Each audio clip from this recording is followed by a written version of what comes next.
এই যে কোকা কোলা আমরা খাই, রিসার্চে বেরিয়েছে ওর ভিতরে কিন্তু ড্রাগ আছে।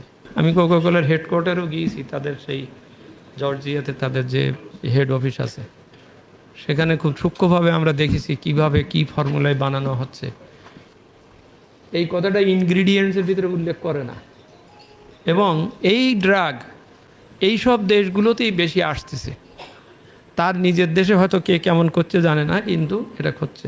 আপনারা জানেন যে বিমান চালানোর আগে কিংবা ওই যে দৌড়ানো 100 মিটার দৌড়ানোর আগে প্রত্যেকের কিন্তু ওই ড্রাগের টেস্ট নেওয়া হয়।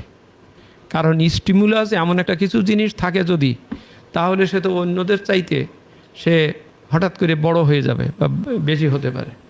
এই ড্রাগটা কিন্তু খুব গুরুত্বপূর্ণ একটা বিষয়, যেটা একজন মানুষের শক্তি, চিন্তা, ভাবনাকে নানানভাবে বিকলাঙ্গ করে দিতে পারে, অতি উৎসাহী করে দিতে পারে, অতি অবস্থার পরিবর্তনের ভিতরে নিয়ে যেতে পারে।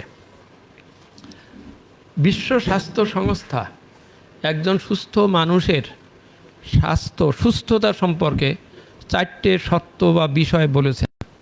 এই 4টে জিনিস হলেই তাহলে সে পূর্ণ সুস্থ বলা যাবে।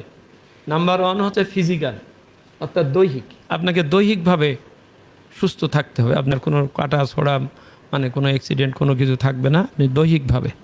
আর একটা হচ্ছে মেন্টাল, মানসিক।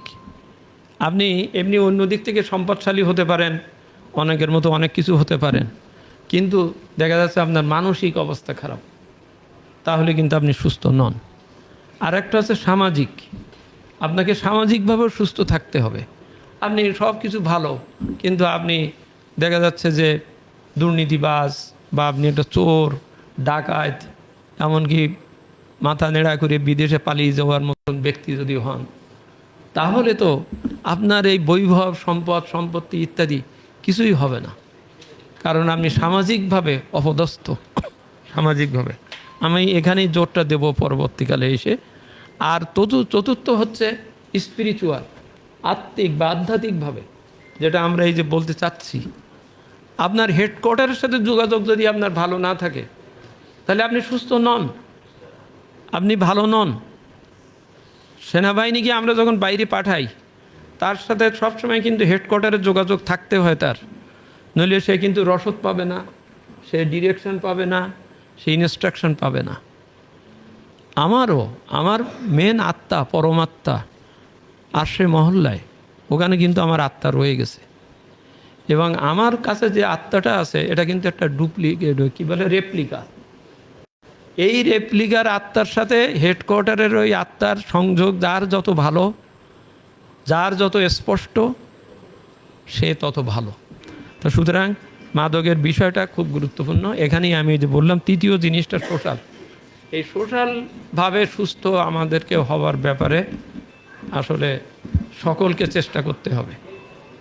ওই আমেরিকা বা ওই অমুক সমুক রাষ্ট্র, প্রতিবেশী কেউ আমার ভালো করে দেবে না, কারণ প্রত্যেকের সাথে প্রত্যেকের স্বার্থ জড়িত। আমি যত অসুস্থ হব, আমি যত লেখাপড়ার থেকে সরে যাব, আমি যত আমার ইতিহাস না জানার চেষ্টা করব, যত না বুঝতে চেষ্টা করব, আমাকে যতটা অন্ধকারে রাখা যাবে, তত তাদের লাভ। সুতরাং আমার ভালো আমাকে বুঝতে হবে।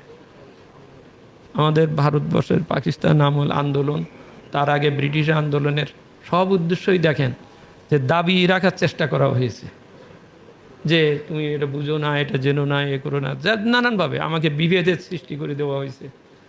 সেই চার্চিল সাহেব ওখানে বসে বসে প্ল্যান করেছেন যে কিভাবে এদেরকে আমি স্বাধীনতা দিয়ে আসবো ঠিকই, কিন্তু এমনভাবে দিয়ে আসবো যে ও কোনোদিন দাঁড়াতে পারবে না।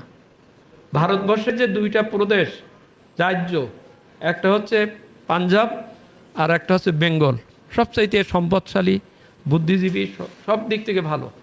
সে 45 সালে বসে ওখানেই সে প্ল্যান করে রাখছে যে এমনভাবে ভাগ করব ভারতবর্ষ দেওয়ার সময়, যে ওই পাঞ্জাবকে 2টা ভাগ করে দেব, বেঙ্গলকে 2টা ভাগ করে দেব, দিয়ে দুজনকেই পরস্পরের শত্রুতায় পরিণত করে দেব। তাই কিন্তু হয়েছে। সেই র্যাডক্লিফ রয়দার যে ম্যাপ আপনার আঁকিয়ে 47 সালে করেছে, এটা কিছু না, এগুলো সব ওই চার্চিল সাহেবের অনেক আগের থেকে।